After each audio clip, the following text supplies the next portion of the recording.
하늘의 책이다. 그래서 성경을 가까이 하면 세상이 멀어지고 성경을 멀리하면 세상이 가까워진다. 오늘도 주님 안에서 여러분과 함께 은혜의 말씀을 나누려고 하는 것은 아까 봉독해 올린 킹제임스 성경 창세기 14장 17절에서 20절로서 믿음의 조상인 족장들, 여섯 번째 아브라함, 다섯 번째로 아브라함과 멜기세덱의 이렇게 만남, 즉 접견이라는 제목으로 이 시간 은혜를 같이 나누려고 합니다. 창세기 14장은 성경에서 볼 수 있는 최초의 전쟁에 관해서 언급을 하고 있습니다. 아마도 아브라함과 롯이 여기에 연관되어 있지 않았다면 이 전쟁은 성경에 써 있지 않았을 것입니다. 이 전쟁은 4명의 왕이 다른 5명의 왕과 대적해서 일어나는데 그 이유는 크돌라오멜 왕의 그 통치에 대한 5 왕들의 반역이었습니다. 그들은 12년간을 크돌라오멜 왕을 섬기며 조공을 바치고 했기 때문에 자신들의 그 비옥한 땅에서 거두어들여서는 전부 어떻게 했어요? 크돌라오멜 왕에게 바치게 되었던 것입니다. 따라서 이 5 왕은 자연스럽게 자유를 찾기 원했던 것입니다. 그래서 제13년에 자신들의 그 예속의 염증을 느끼기 시작하여 조공을 거부하고 그 멍에에 예속해서 벗어나려고 했던 것입니다. 오늘 보면 창세기 24장 3절 5절 보시면요. 3절에서 이들 모두가 시딤 골짜기에 함께 모였으니 이는 곧 여매라. 그들이 12년간 크돌라오멜을 섬기다가 13년째 반역하였더라 그랬습니다. 14년째 크돌라오멜과 그와 함께한 왕들이 나와서 했습니다. 이 본문에 13년째라고 했어요. 13이라는 숫자가 처음 나옵니다. 그런데 성경에서 이 13이라는 숫자는 반역의 배반의 숫자의 상징인 것입니다. 이 숫자는 다름 아닌 사탄의 숫자인 것입니다. 이 13이라는 숫자는 악령들의 왕국을 상징을 합니다. 산호세 근처에 윈체스터의 그 라이플 하우스라는 곳이 있는데요. 모든 것이 13으로 되어 있습니다. 계단도 7층 계단은 내려가고 6층 계단은 올라가도록 돼서 13층으로 이렇게 한 곳에 이렇게 되어 있습니다.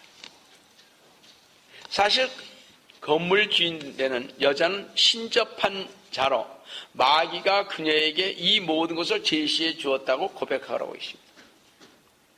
이렇게 13이라는 숫자는 좋지 않은 것입니다. 그래서 미국에 있는 건물에 13층이 있어요? 없습니다. 또 금요일과 13일이 겹친 주일을 그래서 싫어하지 않습니까? 우리나라에는 뭐예요? 4층이 없듯이 여기 13층입니다. 금요일은 주님께서 전통적으로 십자가에 돌아가셨다고 가톨릭에서 주장한 것을 우리 개신교가 그대로 쓰고 있는 것 아닙니까? 사실은 요나처럼 3일 낮 3일 밤을 무덤에 계시다가 부활하셨기에 주 예수 그리스도님께서 십자가에서 우리의 죄를 제거하시기 위해 들어가신다는 이렇게 계산을 해보니까요. 수요일 정도 될 것 같습니다. 나중에 시간 있으면 저와 함께 공부하기로 하고요. 이 가톨릭의 주장대로 주님께서 금요일에 돌아가셨다는 주장 때문에 금요일 13일을 싫어하는 것입니다.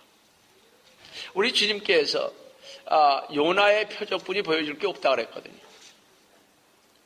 그런데 3일이 안 되지 않습니까?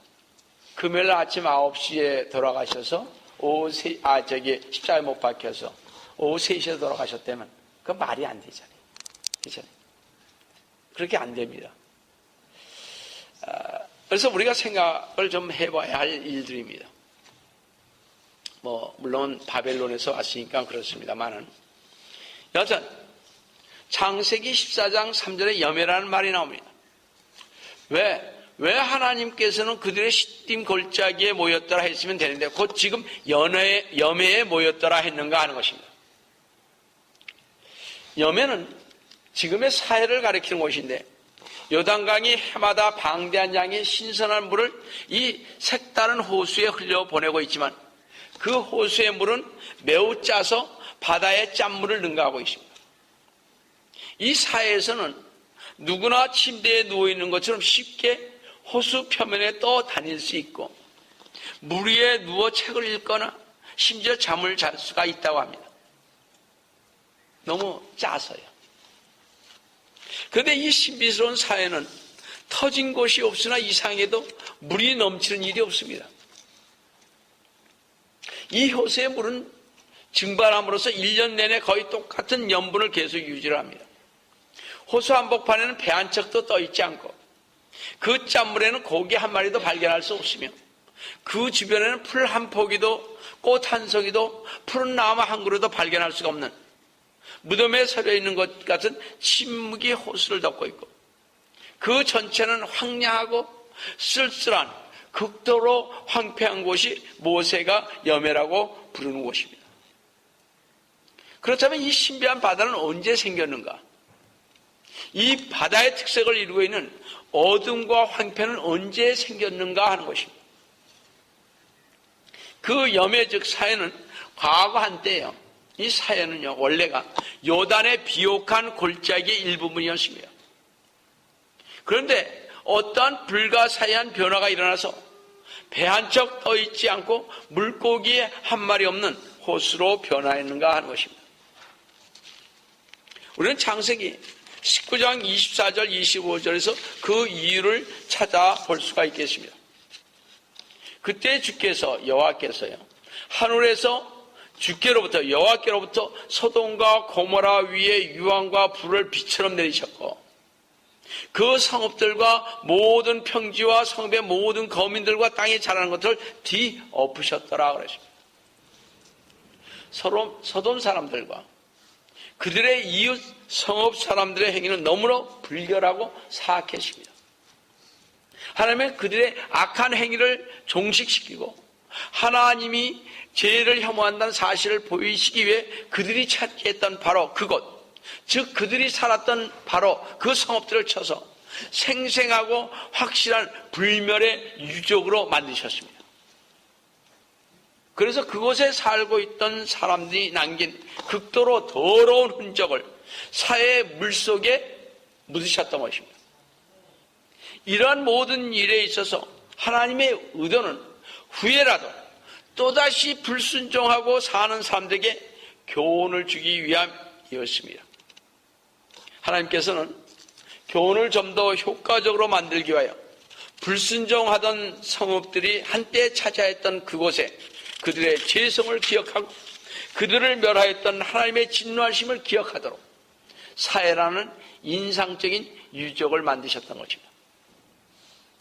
비석은 우리에게 죽음을 생각하게 하고 무지개는 우리에게 홍수로 범람했던 세계를 생각하게 하듯이 사해는 다가올 진로에 대한 인상적인 상징물이 된 것입니다. 자, 다시 본문으로 들어가서 전쟁의 결과 소돔과 그 동맹군은 폐주하게 되었고 그 도성들은 약탈되었으며 롯도 사로잡히게 되었습니다. 첫 번째로 롯은 아브라함을 떠나 소돔에 정주하기로 작정한 그 자신의 어리석음 때문에 복을 받게 되나 그것을 깨닫지 못하고 다시 소돔에 거하는 것을 보게 됩니다. 참 이상해요. 여러분 소돔에서 잡혀갔으면 안 가야 되잖아요. 성경은요 롯의 타락의 걸음을 분명히 보여주겠는데 성경은 먼저 이에 롯이 눈을 들어 바라보니라고 13장 10절에 기록한 다음 롯이 요단 평지를 택하라고 기록하였음을 보고 있습니다. 그리고 나서 그는 신앙의 신령한 사귐을 나눌 수 있는 아브라함으로부터 떠난 것입니다. 그리고 소돔에 거한 뒤 마침내 롯이 소돔성의 중요한 일을 관리하는 직책인 창세기 19장 1절에 보시면요 소돔 성문에 앉아있더라 라고 기록하고 있음을 보게 됩니다. 성문에 앉아있는 것은 재판관으로서 보통 앉아있는 것입니다. 그 당시에는. 그래서 재판을 받으러 그 앞에 오는 것입니다. 이렇게 롯은 소돔 성의 고위 관리 중에 한 사람이 되었고 그의 딸들도 서로 소돔 사람들과 결혼하였으며 그는 처음에는 단지 쳐다보기만 하였으나 나중에는 사악한 도시의 높은 관리가 되었습니다. 죄라는 것은 암과 같은 존재입니다. 암은 처음에는 겉피부에 침투하지만 나중에는 죽음에까지 이르게 하는 병입니다. 롯은 세상에 속한 것들에 대한 정욕으로 인해 타락의 길로 끌려 들어간 사람이었습니다. 시편 1편 1절에 죄가 사람을 한 번에 한 걸음씩 타락의 길로 끌고 갈 수 있는 죄의 법에 대해서 아주 잘 말해주고 있음을 볼 수가 있습니다. 우리 시편 1편 1절을 한번 보겠습니다. 복 있는 사람은 악인들의 관계를 따르지 아니했다 그러십니다. 죄인들의 길에 서지 아니하며 죄인들의 길에 서지 않았습니다. 조롱하는 자들의 자리에 앉지 아니하였다. 이게 복 있는 사람입니다. 여기서 따르다는 말은 걷다 이런 의미입니다. 그러므로 우리는 사람이 세 가지 걸음이 있는데 여기에 따르다는 그 걷다와 길에 서지 않는다 서다와 뭐예요? 조롱하는 자 자리에 앉지 아니한다. 앉지 않다라는 말을 우리는 주목할 필요가 있습니다. 즉 사람의 타락의 걸음은 먼저 악인의 꾀를 따라 어떻게 걷는 것입니다. 그렇죠? 다음은 그 다음에 어떻게 악인의 길에 따라서 그 꾀에 따라서 걷다가 꾀임에 빠져서 걷다가 그 다음에는 죄인의 길에 서게 되는 것입니다. 같이. 마지막에는 오만한 자리에 앉는 것으로 나아감을 보게 됩니다. 그러므로 이러한 세 가지 걸음을 걷지 않은 사람을 두고 복 있는 사람이라고 말했습니다. 그리고 죄가 이끄는 타락의 길을 피하는 신자는 다음의 말씀을 깨닫게 될 것입니다. 시편 1편 2, 3절을 보시면 그의 즐거움이 주의 법에 여기 전에 그 주라고 고유체를 쓴 것은 원래 히브리어는 여호와라는 말입니다. 근데 그 마서라 원본에서는 히브리인들이 전통적으로 쓰는 원본에서는 여호와 말하는 말을 빼고 주라는 말을 썼습니다. 왜냐? 우리가 감히 어떻게 여호와라고 부를 수 있느냐 해서 말입니다. 그래서 고딕체로 쓴 것입니다. 그러니까 고딕체를 보시면 여호와라는 거구나 이렇게 생각을 하시면 됩니다. 이 성경은 마서라 원본을 유대인들이 전통적으로 가지고 있는 마서라 원본을 이게 보고서 번역을 했기 때문에 그렇습니다. 자, 그의 즐거움이 주의 법에 여호와 법에 있으니 그가 주의 법을 주야로 묵상하는도다. 그는 강가에 심겨진 나무 같아서 계절을 따라 열매를 맺으며 그의 잎사귀도 마르지 아니하리니 그가 무엇을 하든지 번성하리로다. 시편 1절은 롯이 걸었던 타락의 걸음을 보여주고 있습니다. 2절 3절은 아브라함이 걸었던 믿음의 걸음을 보여줍니다. 성도 여러분, 우리는 지금 이 두 사람의 걸음 중에서 어느 길을 지금 걷고 있습니까? 롯의 길입니까? 아니면 아브라함의 길입니까? 하나님께서는 롯에게 소돔의 사악한 것들을 깨닫게 하시고자 많은 기회를 제공했습니다. 더구나 다른 나라의 왕들이 소돔과 고모라를 공격하게 함으로써 롯이 그들에게 사로잡히도록 하셨고 또 그때 그의 모든 재산을 잃게 되었고 또 그 생명마저 위태로운 지경에 처하게 되었습니다. 그는 매우 양심이 무각한 상태에 있었기 때문에 이런 시련을 당하고서도 하나님이 그에게 주시고자 원하는 교훈을 깨닫지 못했습니다. 그리고 아브라함의 덕분으로 모든 재산과 자유를 되찾을 때 그는 어떻게 했습니까? 아브라함 쪽으로 갔어야 되는데 그는 다시 소돔으로 돌아가고 말았던 것을 우리는 볼 수가 있습니다. 하나님께서 우리에게도 여러 번 환난과 시험을 주지만 깨닫지 못하고 그저 신체 한탄만 하게 됨을 봅니다. 다시 주님께 돌아와서 주님의 뜻을 따라야 하는데 롯처럼 결국 다시 진흙탕인 소돔성으로 돌아가므로 불과 유황으로 식구들을 잃는 슬픔은 당하지 않습니까? 한 번 죄에 빠진 사람은요 다시 죄 속에서 빠져나오기가 그렇게 힘든 것입니다. 옆에 사람이 아무리 얘기를 해도 듣질 않습니다. 우리는 보는데 자신들은 못 보고 있다 이런 얘기입니다. 두 번째로 우리는 창세기 14장 13절에서 16절에서 아브라함의 순수한 사랑을 볼 수가 있습니다. 그는 자신의 허욕이나 야심 때문에 부유케 하기 위함이 아니라 자신의 혈육인 롯을 구하기 위해 강대한 대군을 쫓아서 롯을 구한 사실입니다. 지금은 아브라함은 평화를 만끽하며 하나님과 교통하는 가운데 양떼와 소떼를 치며 지내고 있었습니다. 또 그가 제단에서 기도하며 하나님께 온전히 드리는 삶을 살고 있을 때 조카 롯이 잡혀갔다는 소식을 접하게 됐습니다. 그때 아브라함이 지난 날을 생각하면서 그 녀석 꼴 좋다. 배은망덕한 녀석 같으니라고. 이제 내 조카와 나는 아무런 관계가 없어. 그는 제 갈 길로 가버렸고 나는 내 갈 길로 왔다. 그런 자신이 태크가 있고 그것은 사악한 곳이라는 것을 누구보다도 더 잘 아는 조카이며 스스로 손에 밧줄을 묶었으니 맛 좀 보라고 그냥 놔둬야 되겠어. 만일 내가 곤란에 처했다면 그는 나를 구하러 오지 않을 것이며 틀림이 없어. 아마 이렇게 생각할 수도 있었지만 아브라함은 조카 롯의 공경에 무관심하지도 않았고 또 롯에 대해서 냉담한 마음을 품고 있지도 않았습니다. 그는 공경에 처한 롯을 구하기 위해 창세기 14장 14절을 보시면 아브라함이 자기 형제가 사로잡혀갔음을 듣고 자기 집에서 태어난 훈련받은 종 318명을 무장시켜 그들을 추격하여 단까지 갔습니다. 이 말씀을 통하여 우리는 형제가 이 세상의 것에 사로잡혀 있을 때 우리가 어떤 태도를 취해야 하는가를 보여주고 있습니다. 참 힘든 것이죠. 그렇죠? 어떤 사람들은 우리가 세상과 구별된 삶을 살아가야 한다고 하니 잘못 생각하는 분들이 이렇게 많이 있습니다. 세상과 구별돼서 우리는 살아야 돼요.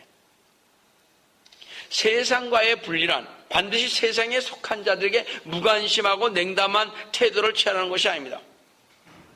우리의 형제가 세상 일들에 미혹되는 죄에 빠져 있을 때 몇몇 사람들이 하는 것처럼 그것을 널리 퍼뜨려 잡지나 신문 광고에 게재해서는 아니게 되는 것입니다.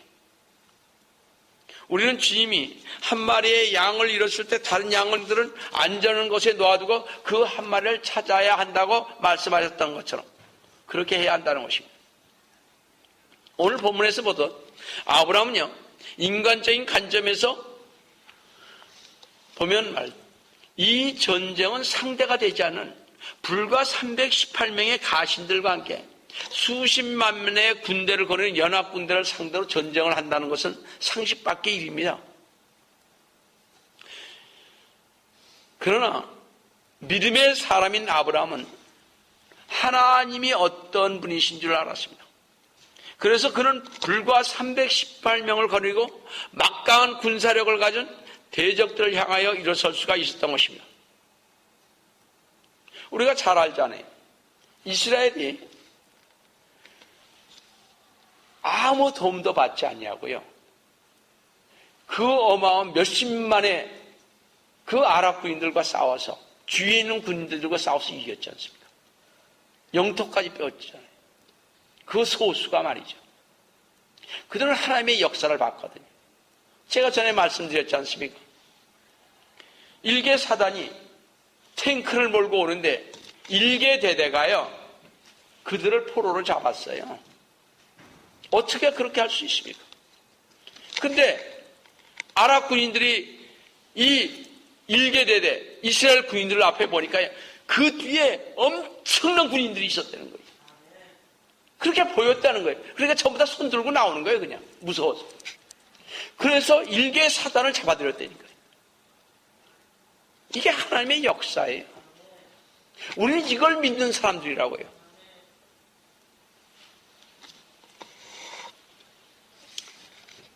아브라함은 세상이 지혜롭다고 생각하는 것을 깨트리기 위하여 세상이 어리석다고 생각하는 것을 하나님은 사용할 수 있다는 것을 이 세상에 보여서 알게 했습니다. 사도 바울도 고린도 교회 성도들에게 다음과 같이 편지를 썼습니다. 고린도전서 1장 26절에서 28절에 보시면 형제들아, 너희는 너희의 부르심을 보라. 부르심을 받은 자들은 육신을 따라 지혜로운 자가 많지 않고. 우리 교회 보면 그렇잖아요, 보통. 권력 있는 자도 많지 않으며 좋은 가문에서 태어난 자도 많지 않냐. 27절에 그러나 하나님께서 세상의 어리석은 것들을 선택하시면 지혜로운 자들로 부끄럽게 하시려는 것이요. 하나님께서 세상의 약한 것들을 선택하시면 강한 것들을 부끄럽게 하시려는 것이요.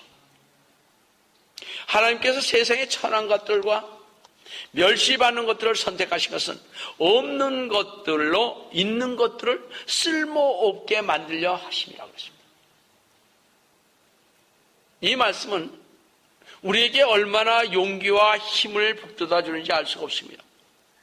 여러 경우에 좌절되고 낙담하고 무능으로 인하여 한계를 깨닫게 되었을 때, 또 저 자신 유능한 설교가도 아니요, 달변의 붕사도 아니요, 성경을 많이 아는 학자도 아니요, 또 그렇다고 조직적으로 사람을 수용하는 사람도 아닌 제가 딱 한 가지 할 수 있는 것은 이 교회와 가르침을 위해 나를 선택하셨다는 것이고, 그로 인해서 제가 할 수 있는 것은 하나님의 하시는 일에 묵묵히 따라가는 일이라는 사실입니다.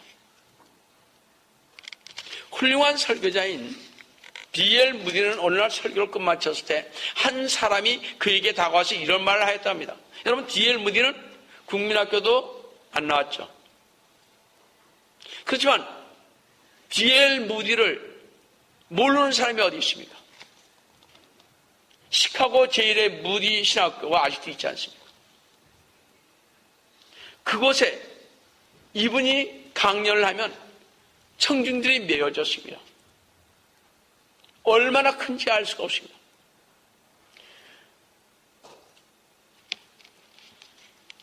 무디 선생이 한 번은 강의를 하는데, 설교를 하는데, 그 사람이 와서 하는 말이, 무디 선생님, 오늘 당신의 설교에는 18군데에서 문법이 틀렸어요. 이 말을 들은 무디는 이렇게 대답을 했습니다.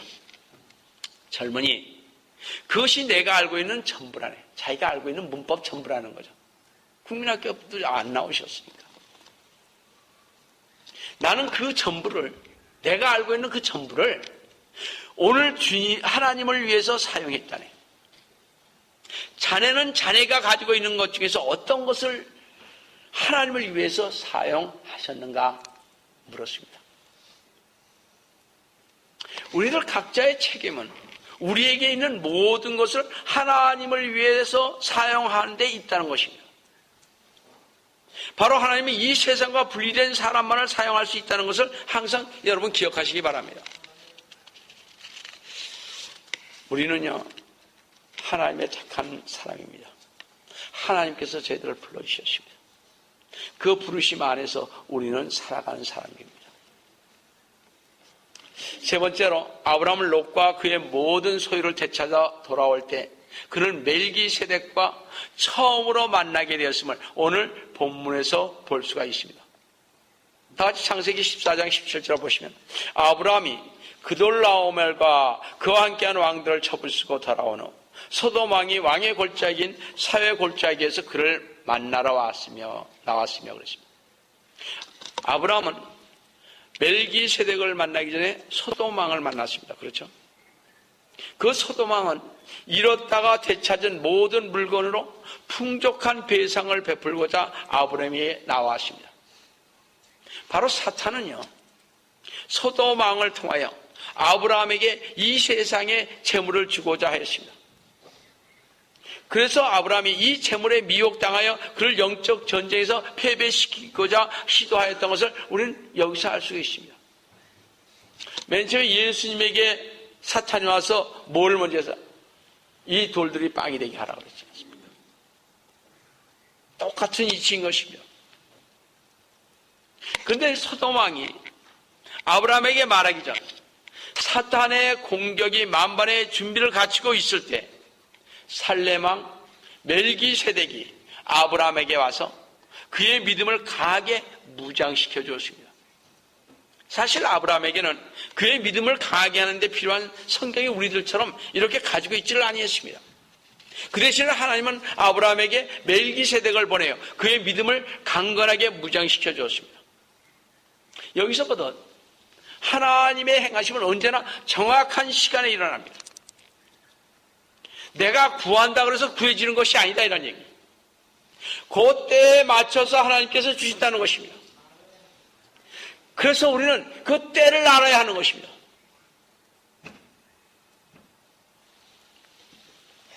하나님의 행하심은 언제나 정확한 시간에 일어난다는 사실입니다.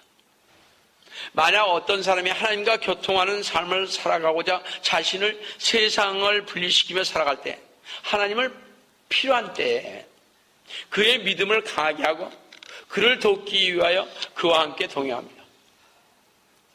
아마 여러분과 나는 이런 미혹이 일어날 때 쉽게 굴복해 버린다는 것을 알고 계십니다. 그 소돔 왕이 줬으면 보통 줬겠습니까? 자기 나라 망한 것을 구해줬는데 다 주죠. 아직도. 그렇지 않습니까? 우리는 미혹이 오죠. 그렇지 않습니까? 만약 우리에게 이런 미혹당함이 있을 때마다 우리는 얼마나 많은 시간을 이런 미혹당함에 대응하기 위하여 하나님의 말씀으로 기도로 강하게 무장되어 있는가 하는 것입니다. 만약 우리가 성경을 읽고 말씀을 묵상하고 기도하는 시간을 충분히 가지고 있지 않다면 아마 우리는 쉽게 이런 미혹에 넘어가게 될 것입니다. 성도 여러분, 시간이 없다고 하여 성경을 읽지 않고 기도하지 않는 게으른 저희들이 되지 아니해야 바로 이런 미혹에서 우리는 멀어질 수가 있는 것입니다. 아브라함이 미혹당할 즈음에 살렘왕 멜기세덱이 오늘 보면 창세기 14장 18절에 나오는데 다 같이 보시면요. 살렘왕 멜기세덱이 빵과 포도주를 가지고 나왔으니 그는 지극히 높으신 하나님의 제사장이었더라. 멜기세덱은 살렘 왕이었으며 살렘이라는 말은 뭐예요? 평강평화라는 뜻입니다. 근데 이 멜기세덱은 유대인의 구전에 의하면요, 그는 노아의 아들 셈이었습니다. 셈은 그의 개인적 이름이며 멜기세덱은 그의 직책상의 호칭이라는 것입니다.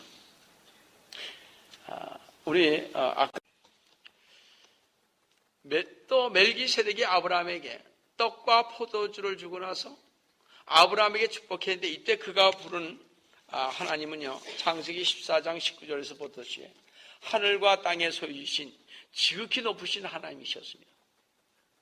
이것은 물론 주 예수 그리스도님께서 하늘과 땅을 다스릴 때 모두 이루어질 것입니다. 멜기세덱은 아브라함을 축복하시고 나서 하나님을 창세기 14장 20절에서 너의 원수들을 내 손에 넘겨주신 지극히 높으신 하나님을 송축하라고 찬송을 했습니다. 그리고 나서 아브라함은 멜기세덱에게 그 얻은 것에서 10분의 1을 주었습니다. 이것이 본문에 나온 멜기세덱에 대한 기록 전부입니다. 멜기세덱은 아브라함에게 하나님은 천지의 주제이시기 때문에 내 손에 붙이신 하나님은 너를 보호하시고 인도하시는 전능의 하나님이시여 구원의 하나님이심을 상기시키고 있음을 봅니다. 소돔 왕이 세상에 많은 재물을 아브라함에게 주는 것으로 자신을 미혹했으나 아브라함은 그의 재원이 어디에나 깔려 있다는 것을 이미 알았습니다. 그의 보호자는 어디에 있기 때문에 하늘에 계셨기 때문에 그는 언제든지 재물을 구할 수 있다고 생각을 했습니다. 아브라함은 하나님을 떠나서 그 어느 누구도 자기에게 아무것도 줄 수 없다는 사실을 알았습니다. 그것이 우리의 믿음이 되어야 되는 거예요. 어느 누구도 나에게 이 행복과 평강과 재물과 모든 것을 줄 수 없다. 오직 하나님만이 나에게 할 수 있다는 이 하나님만 의지하는 그런 신앙이 우리에게 좀 필요합니다. 그래서 소돔 왕이 많은 재물로 그를 미혹했지만 아브라함의 중심은 사도 바울이 말한 내용과 동일한 것인 것을 우리는 볼 수가 있습니다. 우리 고린도후서 4장 18절에 한번 잘 보시기 바랍니다. 우리가 바라보는 것은 보이는 것들이 아니요 보이지 않는 것들이라. 이런 보이는 것들은 잠깐뿐이지만 보이지 않는 것들은 영원하기 때문이라고. 아브라함은 미혹당함에 와서 이미 영적으로 무장되어 있었기 때문에 아브라함은 잠깐 동안 소유하는 것보다는 영원한 것을 선택하였다는 것입니다. 성도 여러분, 미혹이 생활의 낭망으로부터 옵니까? 미혹이 어려운 환경 때문에 옵니까? 미혹이 자녀나 가족으로부터 옵니까? 이 미혹을, 그 유혹을 이기시기를 바랍니다. 우리는 보이는 것은 잠깐이요, 우리의 보이지 않는 것은 영원한 것입니다. 주님 안에서 세상의 미혹을 이기시기를 주 예수 그리스도의 이름으로 축원드립니다.